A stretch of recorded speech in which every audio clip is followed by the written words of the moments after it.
superhero. Here's Brett Hutton. In bowls up in the air, down to third man, should be a third wicket first for Hutton, and Toby Petman now takes a catch down at third man, and Ryan Patel has gone. An ambitious swish at a ball, Mark's making the gesture, just got big on him as he tried to heave it away, and it almost flew off the shoulder of the bat for six down to third man, but Toby Petman was down there, took a safe catch. He's enjoying his day. 14 for 3, and Patel has gone for 5, and Brett Hutton gets another wicket. Now, mentioned that Matt Montgomery had gone to the top of the catching. Brett Hutton began this one just one behind Middlesex's, is it Umesh Yadav? Yes, the Indian he was quick. 17 wickets, and Brett Hutton, courtesy of his 16, or his 7 on Saturday, he went to 16, so he's now got 17 as well. And it's 14 for 3. Yeah, Brett Hutton in the last over did cause some problems for Ryan Patel, and the ball I remember from the last over, the previous over, was the one he went to pull and it kept a bit low. That one has bounced on him, big top edge. Petman didn't have to move, just went straight down his throat at third man. So Surrey have got to work this one out, and sharpish. 14 for 3, and Sheridan Gumbs is making his way out there into the middle. So he's been very impressive, Sheridan Gumbs. Just to explain to Nottinghamshire listeners, Surrey Academy, his last game before he suddenly found himself playing in the Royal London One Day Cup was a Surrey under-8. And for his first game against Sussex made 12, then made 66 against Somerset back in South London, and then against Gloucestershire 17 off 28 balls. But he's shaped up very, very nicely. He's a big lad for 17. Yeah, he is, and he's just reorganising. This will be a tester for him though, because Mr. Hutton is in good nick. Now got 3 slips in, so the 3 slips in now for the left-handed Gumbs. So 2 left-handers out there for Surrey. Yeah, Montgomery at first, Lyndon James at second. Now Singer has gone in at third. And bowl to Sheridan Gumbs, wearing squad number 2, pushes it to Hutton.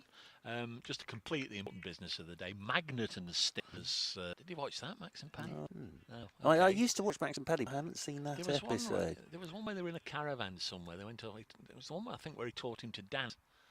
We ended up going out in the forest, and they made a fire out of his drawings of Magnet. Has pushed it. And it goes through to Dane Shard. It really is a rapidly improving day weather. It's quite warm now. Nice now. Equipment at random again. Crashed to one of those really hot days on the face of the equipment. So, hopefully there's an opening again for 14 for 3 as Hutton comes in. A couple of wickets. Petman to catch to Petman. This one again with good bounce and carry goes through to the keeper. For Notts to advance, they almost need Snoopy to win, obviously, and then they need 2 of results to their way in the match at 6-2, something their 10 loss to 5. So Notts would need Sussex to win that one. Is the what we would say perhaps the likeliest of the opportunities. The Hutton grunt is back again as he puts in an extra little bit of effort there, and good carry. Well left alone by Sheridan. The other 2 matches aren't going to much. In fact, Durham batting are all 12 for 1 after 5 at Grace Road against Leicester. And the other one that they need is Somerset, who've lost 7 out of 7. They're also a wicket down there, 15 for 1 in the 6th at Edgbaston against Warwickshire. Very, very raw Somerset side. As Hutton bowls again, once more the grunt, dropped on the leg side by Sheridan Gumbs, fielded by Liam Patterson-White, and after 6 overs, Surrey are 14 for 3. They've lost Geddes for 2, Patel for 5, and Steele for 6. Surrey becoming the 9th of the 8 championship sides to play here at Welbeck, a ground that Notts have been coming to on a regular basis since 2015. Well, I must say it's my first visit. Lovely with the sun out, and as I say, nice banks for people to sit up and have a watch, and sort of dominated the skyline by the electricity pylons. But some lovely forests away in the distance, lovely edge as well, as Petman comes over the wicket to the left Blake. That's the first ball of the 7th over. Blake's just playing the line of that, but again, Petman and Hutton here have worked out. As long as they get a goodish length, there is going to be something there on this wicket. 14 for 3, Surrey. So they've got to sort of work out a way to through this initial stage and then get themselves into those. But they've lost already. Geddes, Patel as Petman coming in over the wicket to Blake, and Blake shout for LBW, looking to work leg side, just straightened on him. Nothing given by umpire O'Shaughnessy. Rolls away out towards cover, and there's no run. Trevor Arbon's all over it. Yeah, Max and Paddy Dave, it was Magnet and Steel. They were his imaginary superheroes. Thank you, Trevor. One or two, again, mentioning about the live feed, either buffering or not working properly. They are on it, folks. They are on it. Yeah, I remember Piers Brosnan was Remington Steel. Yeah, that's right. Yeah, as in over the wicket once again comes Petman, and forward goes Blake, nicely off the mark. Full face of the bat, straight down the ground and away for 4. That's a lovely shot from Josh Blake to get him started, and he'll be happy. That outfield looks quick. Really way, Hasibni chasing it. Noticeable how bright and shiny the ball was. They don't stay like that for long. Of course, they use 2 different balls. This one just in its 4th over, but really was bright and shiny, lots of lacquer still present on it. 18 for 3, yes. Petman right arm over the wicket, he comes to Blake, and Blake again just about pulling the bat inside the line of that. And again, little bit of move from Petman. And Surrey have just got to get their heads down here, really, because I could see Ryan Patel's thinking. The problem was he got a ball in the previous over that had kept a bit low on him, and that one took off as he was looking to edge. And well, Petman didn't have to move at third man; he just went straight down his throat. As here is Petman once again running away from us, coming over the wicket to Blake, and Blake that just hops at him a touch as he turns it in leg side, and that will move Josh Blake on to 5, and that will bring Sheridan Gumbs on strike 19 for 3. I think I'm right in saying Piers Brosnan, the rate being Bond, was that they wanted him as Bond before that, but he'd signed his contract to play Remington Steel. Okay. So he had to stay as Remington Steel. And I think I'm right in saying that's why. Now, what was his name? I quite liked him, but a lot of people didn't as Bond. Timothy Dalton. He came in as over the wicket once more.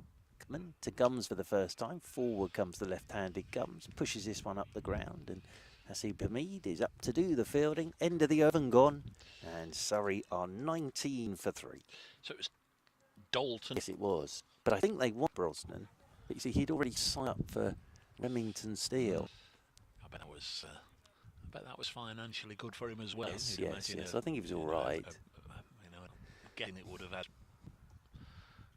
American Weekly airing. Went on for quite a while, didn't it? Not as big as a long old run as James Bond, I guess, but he'll have done all right out of it. And then Daniel Craig then come in after Brosnan. Was there somebody in between? Yeah, no, that was Brosnan.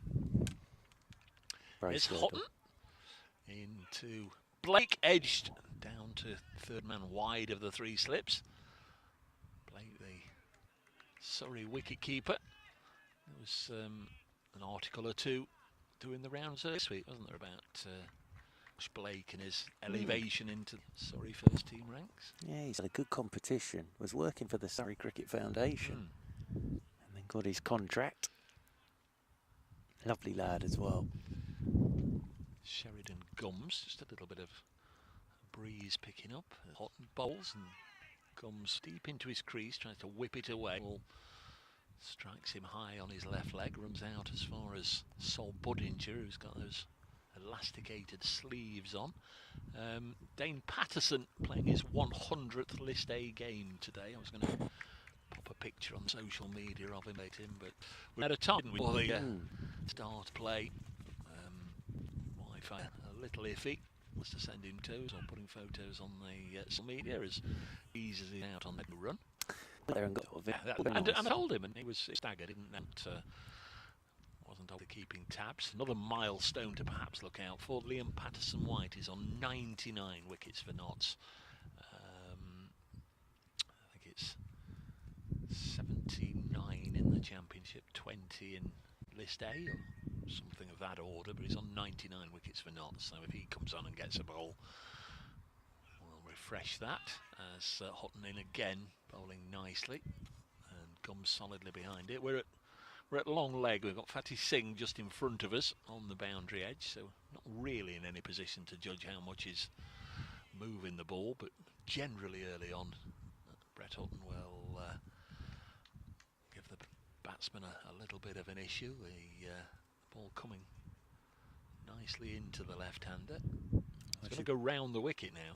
Be confident after the last game, won't he? Told him it was the first time a Notts bowler had got 7. Really?